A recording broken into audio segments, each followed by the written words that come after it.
मैं तहे दिल से धन्यवाद करना चाहती हूँ हमारे माननीय मुख्यमंत्री श्री पुष्कर सिंह धामी जी का कि आप इस तरीके से इसमें शामिल होकर बच्चों से पर्सनली यहाँ पर मिलकर आप उनके जुनून को उनके जुनून को बढ़ावा दे रहे हैं। और अब यहाँ पर जुनून के साथ में माननीय मुख्यमंत्री जी कबूतर को उड़ाएंगे और मैं आप सभी की जोरदार तालियों का सैलाब तो चाहती हूँ हमारे युवा मुख्यमंत्री जी के लिए।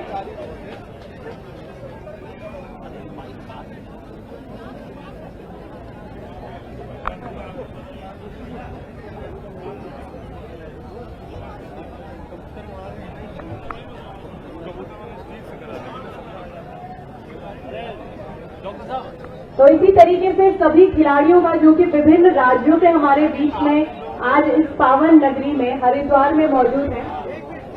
मैं माननीय मुख्यमंत्री जी से निवेदन करती हूँ कृपया आप मंच पर आएं और मंच पर आकर इस सेशन को प्रोसीड करें। जो हमारा यहाँ पर पंछी उड़ाने का, कबूतर उड़ाने का जो यहाँ पर कार्यक्रम है, मैं निवेदन करूंगी आपसे कृपया मंच पर आप आकर सो दैट हमारे जितने भी यहाँ पर ऑडियंस हैं, जितने भी यहाँ पर अतिथिगण हैं, यहाँ से देखें और आप सभी की जोरदार तालियां मैं चाहती हूँ क्योंकि कहते हैं कि अभी तो नापी है मुट्ठी भर जमी हमने, अभी सारा आसमान बाकी है।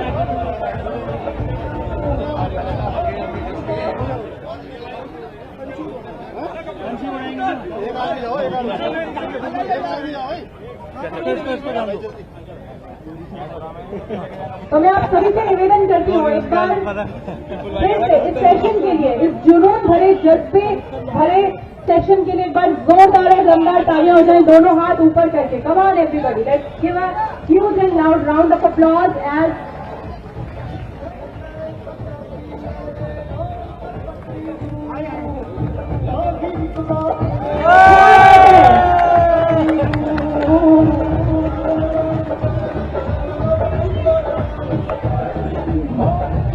बहुत बहुत धन्यवाद माननीय मुख्यमंत्री जी का। और क्या बात है, बहुत ही मनोरम दृश्य, बहुत ही मनोरम नजारा हम सभी लोगों ने यहाँ पर देखा और बहुत ही खूबसूरत ये सेशन आप सभी के साथ में रहा। चलिए, तो ladies and gentleman, boys and girls, अब हम कार्यक्रम का शुभारंभ कर चुके हैं और अब वक्त हो चला है कुछ सांस्कृतिक कार्यक्रमों का, जिसमें कि हमारे हरिद्वार के कुछ विद्यालयों के विद्यार्थियों ने प्रस्तुतियां तैयार की हैं आज के इस कार्यक्रम में। तो सबसे पहले मैं मंच पर आमंत्रित करना चाहूंगी राजकीय कन्या इंटर कॉलेज ज्वालापुर हरिद्वार के विद्यार्थियों को, जो कि एक स्वागत गीत यहाँ पर प्रस्तुत करने वाले हैं। एक बार आप सभी की जोरदार तालियों के साथ में मैं स्वागत करना चाहूंगी राजकीय कन्या इंटर कॉलेज ज्वालापुर हरिद्वार के विद्यार्थियों का।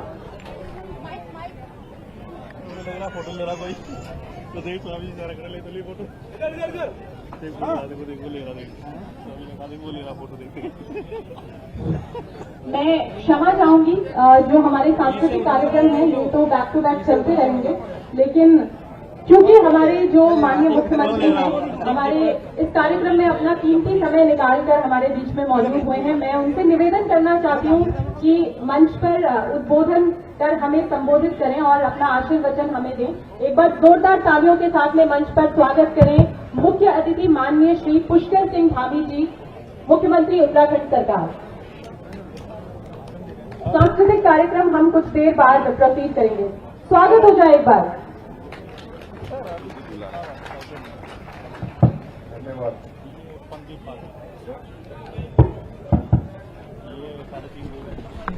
बोलिए भारत माता की,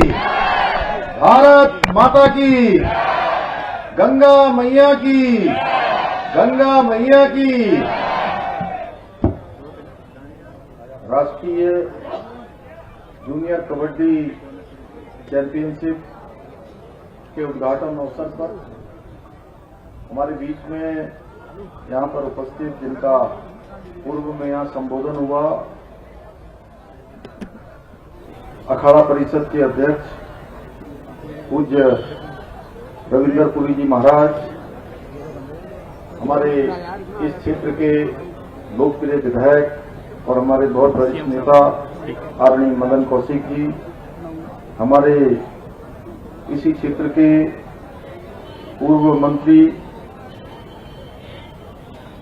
महाराज स्वामी यतीश्वरानंद जी,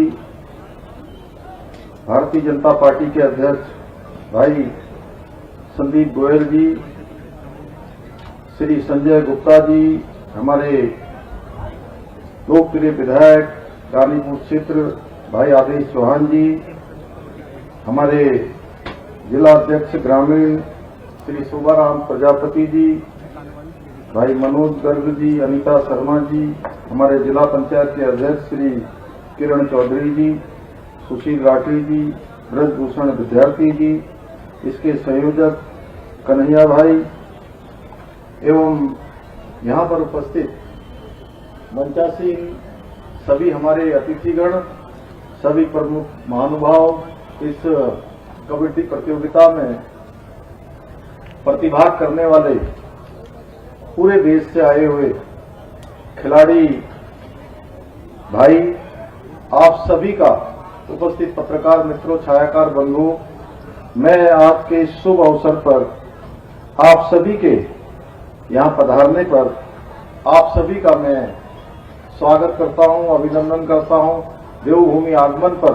हृदय की गहराइयों से आप सभी का अभिनंदन। भाइयों बहनों, जब भी इस प्रकार के कार्यक्रमों के माध्यम से आप जैसे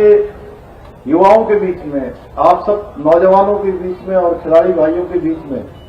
जब भी आने का सुअवसर प्राप्त होता है तो मैं बहुत गौरव की अनुभूति करता हूं, क्योंकि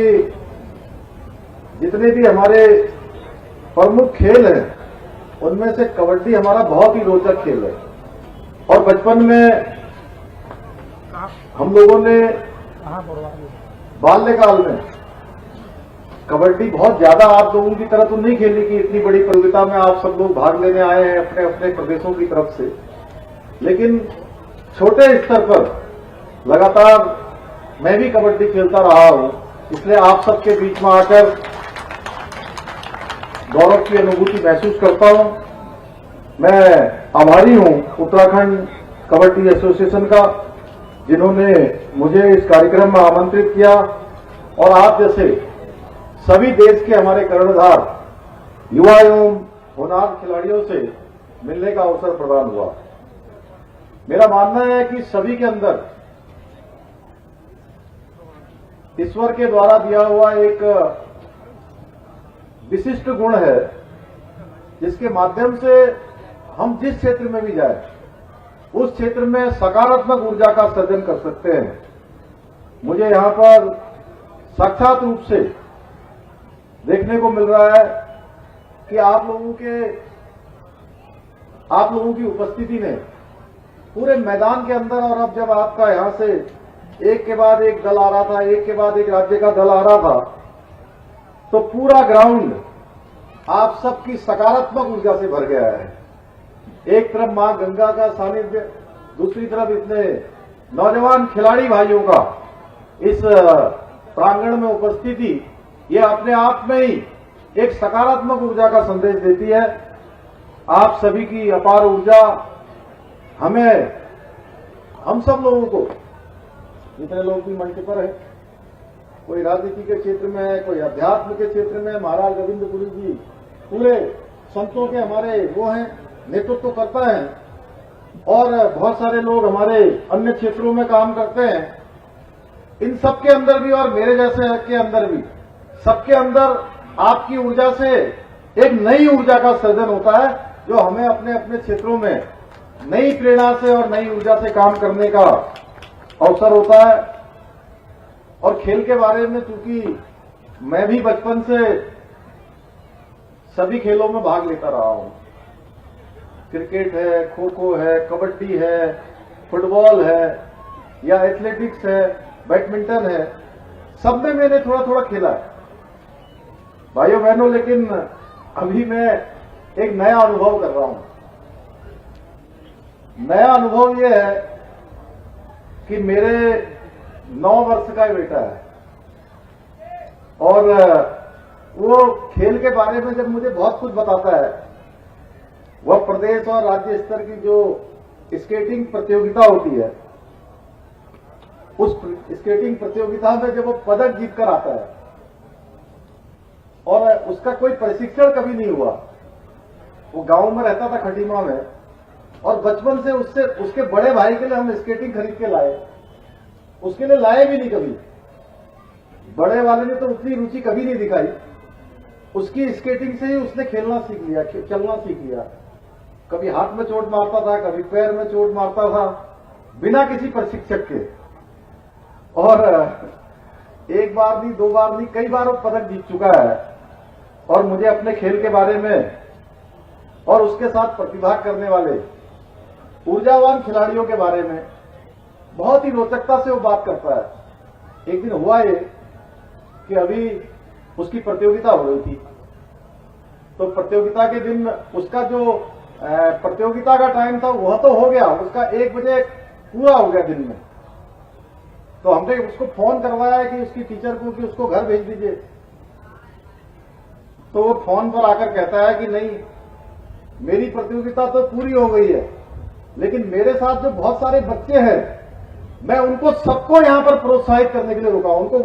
वहां उनको जो है वेकअप देने के लिए, पीछे से उनको चार्ज करने के लिए वो शाम को 6 बजे तक वहीं रुका रहा। तब मुझे लगा कि खिलाड़ियों के अंदर एक नई ऊर्जा और जो स्पिरिट्समैन, स्पोर्ट्स स्पिरिट जो होती है,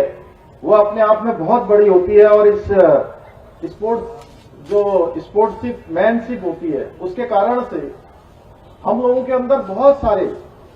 जीवन के, हम किसी भी क्षेत्र में जाएं, जिस क्षेत्र में जाएं, उस क्षेत्र में खेल भावना हमारी हर जगह काम आती है। और ये हमारा जहां खेल के मैदान में हम कभी गिरते हैं, कभी उठते हैं, कभी पीछे रह जाते हैं, कभी आगे रह जाते हैं, कोई एक मैच जीतते हैं। हम में से 2 टीमें खेलती हैं, तो 2 टीमों में से एक टीम जीतती है और एक टीम हारती है। लेकिन मैच के खत्म होने के बाद दोनों ही टीमें आपस में एक दूसरे के गले मिलती है, एक दूसरे से हाथ मिलाती है। यही हमारा जीवन का भी है कि जीवन भी इसी प्रकार से, कभी पीछे रहना है, कभी आगे रहना है, कभी नीचे गिरना है, कभी उठना है, चलना है। ये खेल का मैदान ही हमको इस प्रकार की बात सिखाता है। भाइयों बहनों, आज हमारे देश के यशस्वी प्रधानमंत्री मोदी जी के नेतृत्व में हम हर क्षेत्र में कीर्तिमान स्थापित कर रहे हैं। और हमारा युवा वर्ग माननीय प्रधानमंत्री जी के कुशल नेतृत्व में, जहां हमारी नई कार्य संस्कृति, चाहे वो कोई भी क्षेत्र हो, काम का क्षेत्र हो, विकास का क्षेत्र हो, रक्षा का क्षेत्र हो, विदेश नीति का क्षेत्र हो, हर क्षेत्र में हम आगे आ रहे हैं। और चाहे वो खेल का क्षेत्र हो, आज कोई ऐसा क्षेत्र नहीं है। आपके हमारे जो खिलाड़ी देश विदेशों में खेलने के लिए जाते हैं, तो माननीय प्रधानमंत्री जी जब वो खेलने जाते हैं उस समय भी उनसे बात करते हैं। और वो जब पदक जीतकर आते हैं, पदक जीतने के बाद भी उनको बुलाकर सम्मानित करते हैं या स्वयं मिलते हैं। और कहीं हमारे खिलाड़ी थोड़ा पीछे रह जाते हैं, पदक से चूक भी जाते हैं, तो भी माननीय प्रधानमंत्री जी उनसे बात करते हैं और उनकी हौसला अफजाई करते हैं, उनका प्रोत्साहन करते हैं। और भाइयों बहनों, इसके साथ साथ जो खेलों के क्षेत्र में भी जो तमाम प्रकार की मैं कहूं कि एक जो सही प्रकार से सिलेक्शन की पद्धति नहीं थी, सही प्रकार से सिलेक्शन नहीं होते थे, पारदर्शिता के साथ जो खेलने वाले, जिनके अंदर योग्यता थी, प्रतिभा है, क्षमता है, वो पीछे रह जाते थे। उन सभी लोगों के लिए एक नई जो पद्धति आई है, अब जो खेलने वाले हैं, जिनके अंदर प्रतिभा है, क्षमता है, उन्हीं का सबका सिलेक्शन होता है, उन्हीं को खेलने का अवसर प्रदान होता है। और उसका परिणाम यह है कि आज खेल का कोई भी मैदान हो, खेल का कोई भी क्षेत्र हो, भारत का तिरंगा, भारत का झंडा हर जगह लहराता है। और हमारे खिलाड़ी पदकों की भरमार लेकर हमारे देश को आ रहे हैं और देश दुनिया के अंदर भारत का नाम रोशन कर रहे हैं। हमने भी उत्तराखंड के अंदर भाइयों बहनों खिलाड़ियों के लिए नई खेल नीति हम लेकर आए हैं। और मुख्यमंत्री उदयमान खिलाड़ी उन्नयन योजना का संचालन भी हमने किया है। इसके माध्यम से छात्रवृत्ति, खेल छात्रवृत्ति के माध्यम से साधन संसाधन उपलब्ध करवाने का काम हमारी सरकार कर रही है। महाराणा प्रताप स्पोर्ट्स कॉलेज जो देहरादून में है, उसको हमने तय किया है, हमारी सरकार ने फैसला लिया है कि आने वाले समय में उत्तराखंड की राजधानी में महाराणा प्रताप स्पोर्ट्स विश्वविद्यालय की स्थापना के काम को भी आगे बढ़ाया जाएगा, जिससे कि खेल प्रतिभाओं को और मौका मिलेगा। खेलेंगे भी जीतेंगे भी, इस मंत्र के साथ हमारी सरकार युवाओं को प्रोत्साहित करने का काम कर रही है। गांव में युवाओं को अच्छा स्वास्थ्य प्रदान करने के लिए, उन्हें हष्ट-पुष्ट बनाने के लिए ओपन जिम बनाने की भी योजना हमने प्रारंभ की है। पैरा ओलंपिक खेलों सहित प्रत्येक राष्ट्रीय और अंतर्राष्ट्रीय प्रतियोगिताओं में उत्कृष्ट प्रदर्शन करने वाले खिलाड़ियों को दिए जाने वाली प्रोत्साहन की जो राशि है, उसको भी हमने बढ़ाने का निर्णय लिया है। इसके साथ साथ हमने जो नई खेल नीति हम लाए हैं प्रदेश के अंदर, इस नई खेल नीति के माध्यम से कई बार मैं देखता हूं, जब हमारे खिलाड़ी जो बहुत सामान्य अवस्था में रहते हैं, बहुत सामान्य परिवारों में पैदा हुए हैं, लेकिन उनके अंदर योग्यता है, प्रतिभा है, क्षमता है, लेकिन उसके बावजूद जब वो अपनी प्रतिभा क्षमता का प्रदर्शन करना चाहते हैं तो उनको बहुत कठिनाइयों का सामना करना पड़ता है। उनको खेलने के लिए जाना पड़ता है, वहां रहना पड़ता है, खाने के लिए भी अच्छे पौष्टिक आहार उनको चाहिए होते हैं। भाइयों बहनों, जब वो पदक जीत जाते हैं तो पदक जीतने के बाद बहुत सारे लोग उनके प्रोत्साहन के लिए आगे आते हैं, तमाम प्रकार के पुरस्कार देते हैं और पुरस्कारों की झड़ी लग जाती है, लेकिन उससे पहले वो तमाम परेशानियों और कठिनाइयों और समस्याओं का सामना करना पड़ता है उनको। इसके लिए हमारी सरकार ने नई खेल नीति में ये तीनों ही चीजों का प्रावधान किया है। मैं आज के इस अवसर पर आप सभी को विश्वास दिलाता हूं कि खिलाड़ियों के अच्छे भविष्य के लिए पूरी प्रतिबद्धता के साथ हम निरंतर आगे भी काम करेंगे। आप सभी युवा खिलाड़ियों के जोश और मेहनत को हम सभी को देखने को मिला है और भविष्य में ही मिलता रहेगा। किस प्रकार से नए भारत का युवा पत्थर को भी पानी बनाने की क्षमता रखता है, इतनी हमारे सभी खिलाड़ियों के अंदर, सभी प्रतिभागियों के अंदर क्षमता है। मैं पुनः आज सभी का यहाँ पर स्वागत करते हुए, सभी का अभिनंदन करते हुए और शुभकामनाएं देते हुए और विशेषकर उत्तराखंड कबड्डी एसोसिएशन को इस भव्य समारोह को आयोजन के लिए ढेर सारी बधाई देता हूं और